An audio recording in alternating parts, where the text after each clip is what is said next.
When I come from living in a multicultural, multi-ethnic, multi-religious community, recognizing that within my own family, our extended family as we live in the Pacific, we have people of all shapes, sizes, colors, and preferences. And I look at people who, as human beings, that's my starting point, I guess.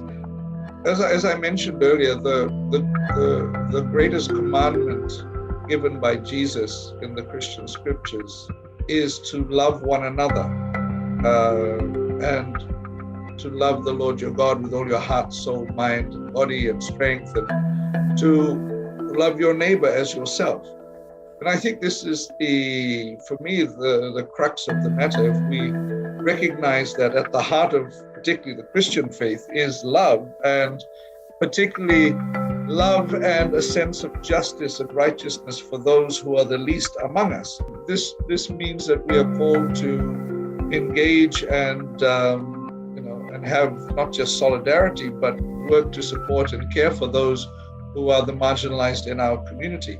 We need to find a way to help them hear the stories of the LGBTQI community, to listen to the struggles and the experiences that they face.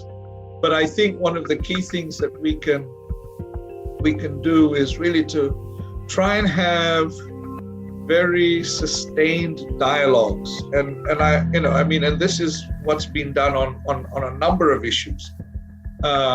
Very quiet, sustained dialogues to help the leaders understand, because if you can get that depth of understanding with a leader, with a faith leader, community leader, and if you get people who become true allies, then they will remain allies even when it becomes difficult. So even within faith communities, there are divisions. In the Pacific, we would use a Pacific way of engagement, a Pacific context, and that would probably be the process of Talanoa, the process of finding someone to create a space where everyone can come, and it'd be a safe space for not only the LGBTQI community, but also for the church leaders, because they're engaging in something that they're not too sure of. They may be, uncertain about how to respond to these things. Maybe they have their own experiences which have given them some ways of thinking. One of the things that we're looking at, and it's been part of the work on gender-based violence, but can be expanded to addressing the issues within the LGBTQI community, is the issue of toxic masculinity and how we unweave that from a religious perspective, but also from a cultural perspective. Because religion and culture can be very strong tools, but they can also be places or things that people hide behind. So if we use theology to unpack the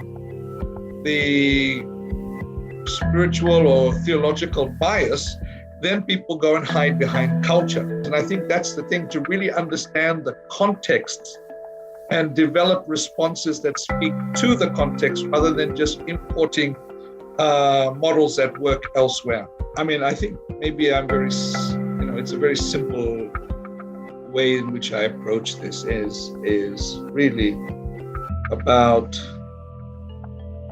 the golden rule in many religions is do unto others as you would have them do unto you. And if we can articulate that, if we can bring the story of the Good Samaritan, if we can bring the story of people who have compassion and then connect that to the real life situation and the oppression that the LGBTQI community experience. Support the quiet allies. It's the mother that supports her transgender child. It's the father that says to a child that is LGBTIQ, I won't love you any different. I don't see you as any different. You're my child. I love you, and I will love you forever, and displays that.